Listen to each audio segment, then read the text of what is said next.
So I have no clue what this is, but it is something that's very interesting. But I do feel like it is like a game I've seen before, but I can't remember what it's called. Oh no, seafood. It looks like seafood to me. So ignore the sounds in the background and let's see what this is about.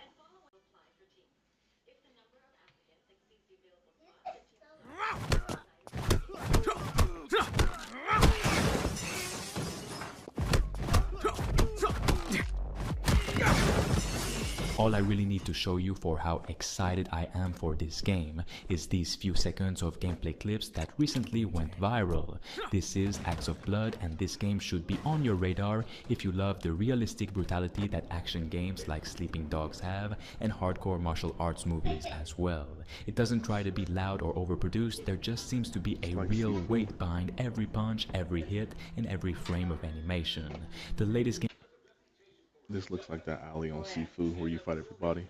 gameplay clips have pushed things even further than anyone expected. It's clear that this isn't just another indie beat 'em up anymore like it was in the early beginning. It's something far more grounded, cinematic, and honestly, more ambitious than most big budget action games out there right now. With all the new gameplay details we have, it's sure this game could be pretty special. Let's start right away, and please don't forget to like the video as I really want to make more videos on special upcoming games like these. Acts of Blood is being built by a small team from Indonesia led by Fajrul FN, and it's set in a grim version I 100% feel like other countries make way better games than the United States. You can hold me to it or not, but I 100% feel that way. Let's get back to it. of Bandung, a city most games have never even thought to touch. You play as Hendra, a law student whose family is wiped out by corrupt forces. A law student. He ain't a thug, he ain't a gangster, he a law student.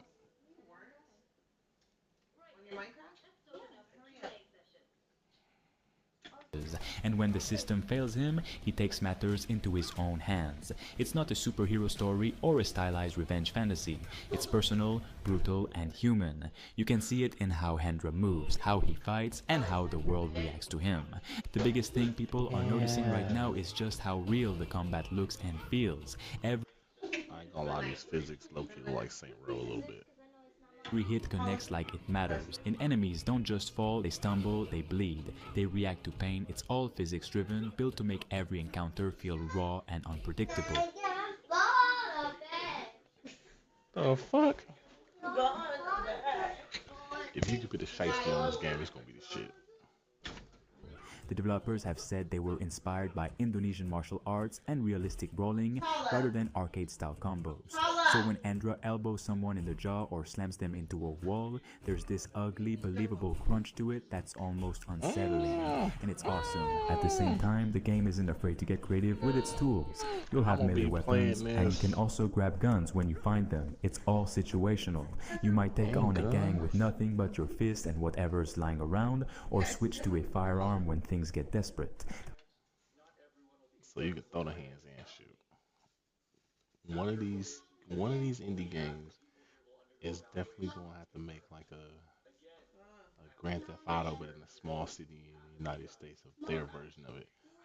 They're gonna over exaggerate everything. Like imagine if they made O Block like this, like with King Von and them, or like Florida and Dade County or LA, small little map, open world where everyone can run around and do stuff like this, but you had police and robbers or something, and everyone who's logged in as an officer had to do their time as officers to stop the people that was playing. That'd be dope. Combat flows naturally from one style to the next. The devs have talked about wanting players to adapt, not rely on patterns. That adaptability is what makes every fight look different and dynamic. The environments themselves are part of the fight. You can smash enemies into furniture, kick them over railings, break through windows, everything reacts. It's that same chaos you'd expect from movies like The Raid, but playable. The camera keeps close, the strikes are fast, and there's never a sense that you're floating above the action. You're right there in it, and that's why people are calling this a spiritual successor to Sleeping Dogs. Not because it's copying the formula, but because it has that same spirit. I don't see sleeping dogs in this at all. I see seafood. Grounded hand-to-hand combat mixed with an open, reactive world Mixed with Batman and Spider Man. Because I'm talking about they throwing motherfuckers down. Damn, look at the side of his head. It's gaping open. This is going to be a good ass game. that makes the violence feel earned. The city of Bandung itself looks like a character. From what we've seen so far, it's not some glossy cyberpunk fantasy. It's humid, gritty, packed with texture, narrow streets, rooftops you can climb, marketplaces full of motion and life. It's a place that feels lived in. The devs have confirmed that verticality will play a big role in how you navigate missions. Expect rooftop chases, ambushes in alleyways, and those moments where you jump from one balcony to another mid-fight. That sense of scale and motion gives the game an energy that few beat-em-ups ever reach. Customization and presentation are also big parts of what makes Acts of Blood so appealing. You can change Endra's outfits, tweak his look, If they had a deathmatch and team deathmatch, 4v4, 3v3, 2v2, 1v2, 2v3, in that little cage part, split apart. Why they do like the mixed martial arts overseas and like I think it's like Russian stuff I've never seen when I was deployed. They would fight in a cage like that. This game would go hands down. That's one of the best combat games. and make him feel like your version of the character.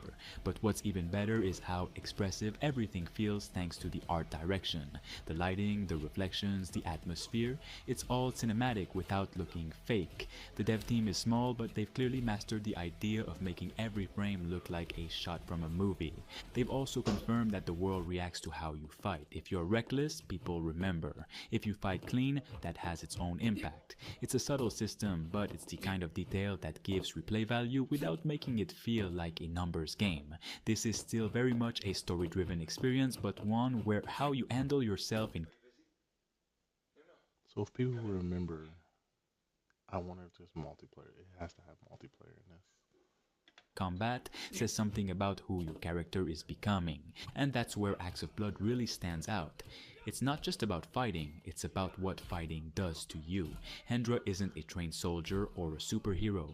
He's just a man who's pushed too far, and the world around him doesn't make that easy. The game isn't shy about showing that. It's gritty, violent, sometimes shocking, but it earns every one of those moments. It's about desperation, survival, and what happens when justice collapses. The devs have mentioned their goal isn't to make the longest game ever. It's to make something that never wastes your time. See now, everybody was in there.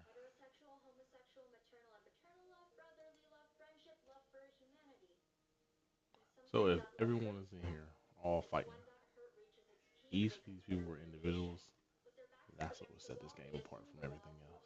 Time, every encounter, every mission, every animation has a purpose. That focus shows in the new gameplay footage, which already feels tighter and more confident than the early demos. They've learned a lot from feedback, improving the pacing, refining enemy AI, and even tweaking camera behavior to make it more cinematic. When you watch this game in motion, it's easy to forget it's an indie title.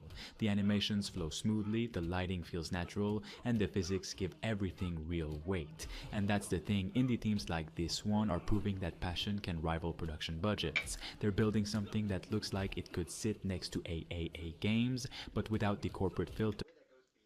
This is better than AA, AAA game. This is way better. Or designed by committee compromises. That's why people are paying attention. Acts of Blood doesn't exist to chase trends. It's not trying to fit into a specific genre box. It's a personal project built out of frustration, ambition, and a love for brutal, hands-on action. You can see that in every clip. The attention to timing, the care in how the world feels alive, the focus on storytelling without over-explaining. If it all comes together, this could be one of the most grounded, intense action games of the next few years. Mm. This game look good.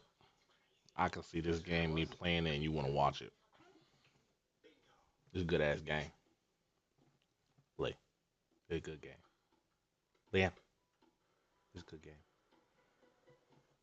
years. Something that captures the spirit of Sleeping Dogs and The Raid, but told through a lens we rarely get to see in gaming. An Indonesian perspective, a real city, real emotion, real brutality. And the best part, you can already feel that this isn't a one and done kind of project. The developers clearly have long term plans. They're building a foundation, a world they can expand on, a story they can grow with. It's the kind of project that could evolve over time into something much bigger than it started. So yeah, this might not be a household name yet, but keep your eye on Acts of Blood. Everything about it feels like it's building towards something special.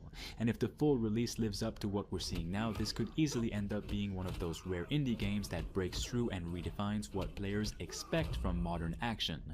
Sometimes it's not the big studios that change the game, it's the smaller ones, the ones who still make things because they love it.